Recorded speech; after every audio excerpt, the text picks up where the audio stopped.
नमस्कार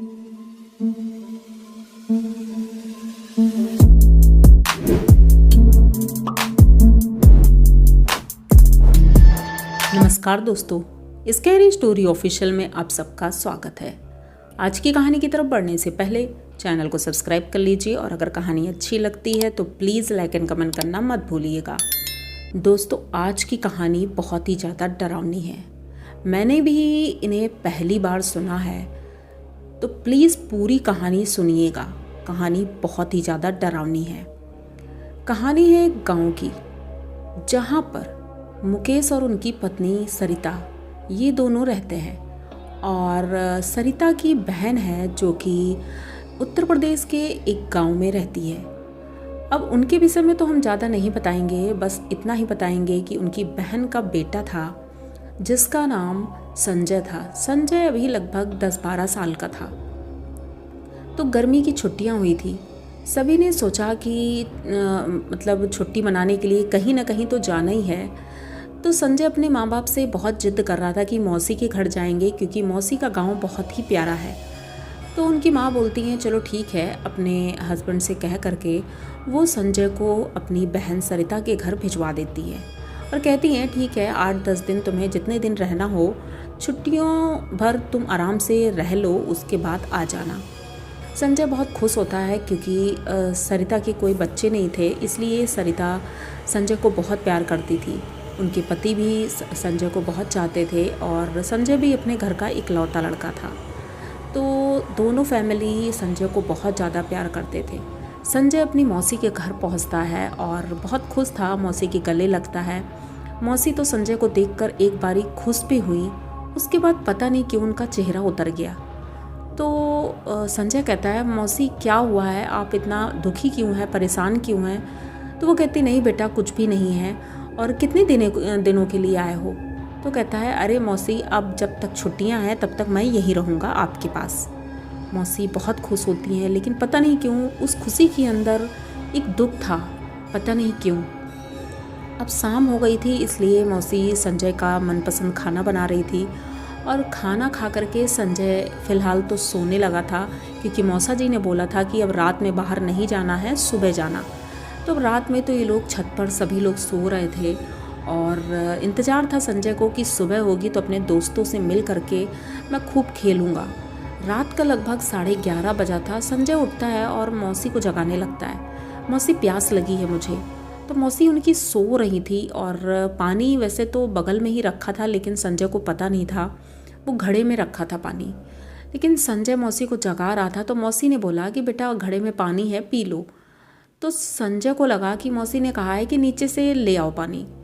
अब संजय खड़ा होता है, लेकिन अकेले जाने में उसे डर लग रहा था, इसलिए उसकी हिम्मत नहीं पड़ रही थी। तो वो छत से बस सीढ़ियों की तरफ जा ही रहा था कि अचानक उसकी निगाह पड़ती है घर के ठीक सामने एक पीपल के पेड़ पर। वो देखता है कि उस पीपल के पेड़ पर कुछ हलचल सी हो रही है, जबकि और कोई पेड़ हिल भी नहीं रहा है, यानी कि हवा नहीं चल रही थी। तो वो पेड़ एक ही डाल कैसे हिल रही है? अब संजय बड़े गौर से देखता है और अब वो उसको देखने के लिए बाउंड्री के एकदम किनारे आ जाता है। बड़े गौर से देख रहा था, तभी अचानक से उसे लगता है जैसे उसके बगल से कोई निकलकर उसके कानों के पास कुछ कह रहा है, संजय।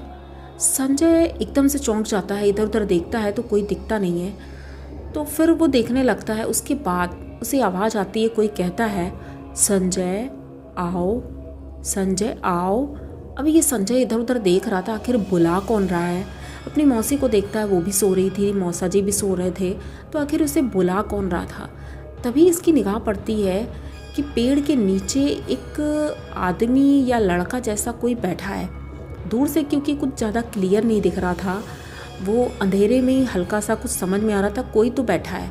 तो इसने सोचा क्या वो मुझे जानता है? फिर सोचता है हो सकता है, गांव के तो सभी लोग मुझे जानते ही हैं, वो भी जानता होगा, लेकिन इतनी रात को कोई क्यों बुलाएगा। अब इसके बाद ये छोड़ता है, कहते चलो छोड़ो, अब मैं सोने जाता हूँ, पानी पीने नहीं जाऊँगा क्योंकि मुझे डर लग रहा है। ये अपनी चारपाई में लेट जाता है और सोने की कोशिश कर रहा था। तभी अचानक से उसे महसूस होता है उसकी चारपाई के पास कोई खड़ा है और उसे घूर घूर कर देख रहा है। अब ये आंखें बंद करे था, लेकिन तभी उसे कानों में फिर से वही आवाज़ सुनाई देती है, संजय आओ संजय। अब संजय देखता है इधर उधर तो कोई भी नहीं था, लेकिन आवाज़ उसे क्लियर आ रही थी। पूरी रात ऐसे ही गुजर जाती है। सुबह होती है तो वो मौसी से बताना चाह रहा था, लेकिन मौसी काम में बिजी थी और मौसा खेतों की तरफ चले गए थे। तो संजय कहता है, मौसी मैं बाहर अपने दोस्तों के साथ खेलने जाऊं? तो मौसी कहती, बेटा गांव में अब तुम्हारा कोई भी दोस्त यहाँ नहीं रहता है, सभी शहर चले गए हैं, यहाँ पर तो कोई भी नहीं है।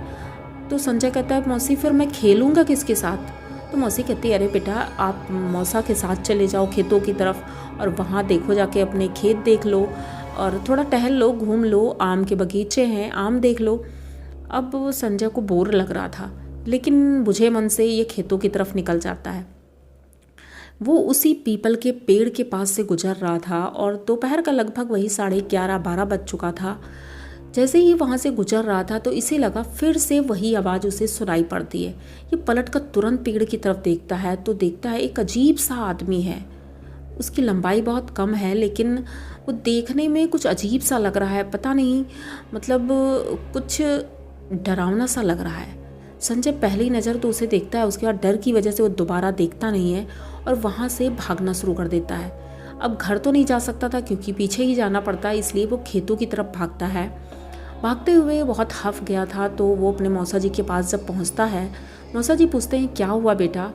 तो ये कुछ बताता उससे पहले ही ऐसा लगा जैसे किसी ने उसका मुंह बंद कर दिया। वो कुछ बोल ही नहीं पा रहा था। मौसा जी बार बार पूछ रहे थे, वो बताने की कोशिश भी कर रहा था, लेकिन मुंह से आवाज़ नहीं निकल रही थी। मौसा जी कहते हैं, लगता बेटा तुम बहुत थक गए हो, चलो हम लोग घर चलते हैं और खाना वाना खाते हैं क्योंकि टाइम बहुत हो गया है। उस वक्त 1 बज चुका था। अब ये दोनों लोग घर आते हैं और अब संजय बहुत डरा हुआ था, पेड़ की तरफ देख रहा था, कोई तो नहीं दिख रहा था। लेकिन जैसे ही थोड़ा आगे बढ़ा, उसका हाथ मौसा जी के हाथ से छूट गया था। वो पीछे मुड़कर देखता है तो उस पेड़ से उसके पीछे से कोई झांक रहा है। चेहरा क्लियर नहीं है, लेकिन कोई झांक करके संजय को देख रहा था। संजय अपने मौसा जी का हाथ दौड़कर पकड़ता है और सीधे घर जाता है। अब मौसा जी समझ गए थे कुछ तो बात है, क्योंकि उनको तो पता ही था कुछ ना कुछ गड़बड़ तो है। अब ये घर जाते हैं, संजय से पूछते हैं, बेटा क्या बात है, तुम डरे क्यों हो? तो उनकी मौसी जैसे ही ये शब्द सुनती हैं, डरे क्यों हो, तो वो दौड़ कर आती हैं और उसको अपनी गोदी में बिठालती हैं, पूछती हैं, बेटा क्या बात है, तुम ठीक तो हो, कोई प्रॉब्लम तो नहीं है?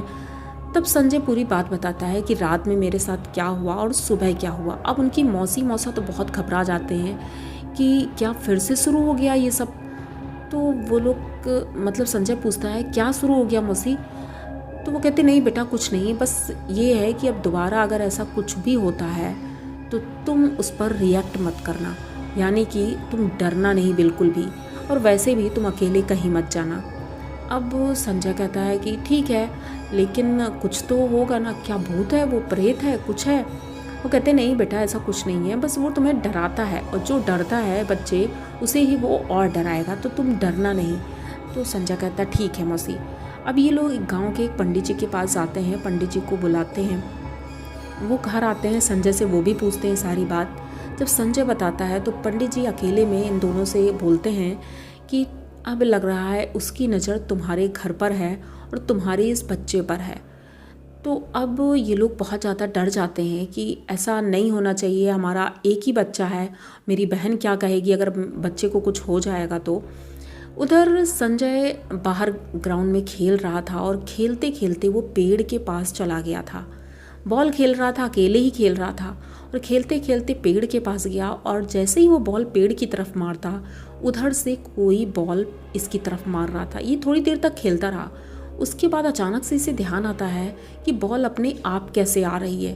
अब ये बॉल तो दोबारा जब इसने फेंका तो बॉल कहीं चली गई थी, तो उसे ढूंढने के लिए ये पेड़ के पीछे जाता है। जब पेड़ के पीछे जाता है तो इसे एक परछाई सी दिखती है जो पेड़ के ऊपर चढ़ रही थी बहुत जल्दी जल्दी। तो ये देख रहा था ऊपर परछाई को गौर से, और तभी अचानक से ऊपर से किसी के हंसने की आवाज़ आती है बहुत तेज़ी से। शाम का वक्त था और उस वक्त लोग अपने घरों में थे, खाना वाना बना रहे थे, लगभग 7 बजने वाला था, हल्का हल्का अंधेरा भी था। तो ये अब दौड़कर घर की तरफ जा रहा था, लेकिन एक इतना बड़ा हाथ आता है उसी पेड़ से लटकते हुए, उस संजय का गला पकड़ता है और संजय को कस के झकझोर देता है और झकझोर करके वहीं पर छोड़ देता है। संजय डर की वजह से अब कुछ बोल नहीं पा रहा था, चिल्ला रहा था बहुत ज़ोर ज़ोर से, लेकिन आवाज़ नहीं निकल रही थी। तभी थोड़ी देर बाद पंडित जी और मौसा जी उनके दौड़ते हुए आते हैं और कहते हैं, संजय तुम यहाँ कैसे आए? तो संजय बताता है कि मौसा जी मैं खेल रहा था यहाँ पर और पता नहीं किसी ने मेरा गला पकड़ा और मुझे इतनी तेज़ी से झकझोर करके छोड़ दिया। वो डर की वजह से इतना कांप रहा था, उसके बुखार चढ़ गया था बहुत तेज़ी से। मौसी जी उसे लेकर घर के अंदर जाती हैं और दवाइयाँ देती हैं, पट्टी रखती हैं, उसका बुखार उतर ही नहीं रहा था। पंडित जी ने थोड़ा सा उसके उतारा वगैरह बताया उनकी मौसी को, तो उन्होंने वैसे ही किया और उन्होंने बोला कि हनुमान चालीसा का पाठ करना, सब ठीक हो जाएगा। अब वो ये पूछता है कि मौसी ये क्या होता है, कौन है? तो उन्होंने बताया कि बेटा ये मुंजा है और मुंजा एक ब्रह्म दैत्य होता है। ये एक तरह से एक ब्रह्म दैत्य है और ये बच्चों को अपनी ओर जल्दी आकर्षित कर लेता है, क्योंकि ये सिर्फ डरा करके ही अपना काम करता है और बच्चे जल्दी डर जाते हैं और बच्चे आकर्षित भी जल्दी होते हैं, तो उन्हें ही अपना शिकार बनाता है। इसी वजह से गांव के सभी बच्चे अब गांव से बाहर हैं, यहाँ पर कोई नहीं आता है। इसीलिए मैं तुम्हें मना कर रही थी यहाँ आने के लिए। अब चलो ठीक है, जो भी हुआ अब तुम आ गए हो, लेकिन पंडित जी बता रहे हैं उपाय और वो उपाय तुम्हें करना होगा। तो वो कहता ठीक है मौसी। अब वो संजय डरता तो था ही, लेकिन हर वक्त वो मौसी के साथ ही रहता था। वॉशरूम जाना है, कहीं भी जाना है, मौसा के साथ या मौसी के साथ ही जाता था। तो रात का समय हो गया, लगभग 10 बजे। पंडित जी ने उसे कलावा हाथ में बांधा था और बोला था इसे खोलना नहीं। अब संजय जा रहा था वॉशरूम और अचानक से उसका हाथ दरवाजे की कुंडी में फंसता है और उसमें एक कीला निकला हुआ था, जिस वजह से वो धागा उसी में फंस जाता है और कलावा खुल जाता है। अब संजय को तो पता नहीं था और वो वॉशरूम यूज़ करता है। उसके बाद जैसे ही बाहर निकलता है, हाथ पैर धुलने जा ही रहा था, अचानक से फिर से उसे वही आवाज़ सुनाई दी। इस बार संजय बहुत ज़्यादा डर गया था, क्योंकि अब उसे पता था ये क्या है। वो घर की तरफ भाग रहा था कि अचानक घर का दरवाज़ा बंद हो जाता है, ये बाहर ही रह जाता है और तब उसे दिखाई पड़ता है कि एक आदमी है बहुत लंबा चौड़ा सा, वो आ रहा है इसकी तरफ और हल्का हल्का मुस्कुरा रहा है और संजय का नाम लेकर के उसे बुला रहा है। संजय डर की वजह से वहीं बेहोश हो जाता है। तभी थोड़ी देर बाद मौसी आती हैं, क्योंकि मौसी वहीं पर थी, लेकिन बैठे बैठे शायद वो सो गई थी और दरवाज़ा बंद हो गया था, उन्हें पता ही नहीं चला।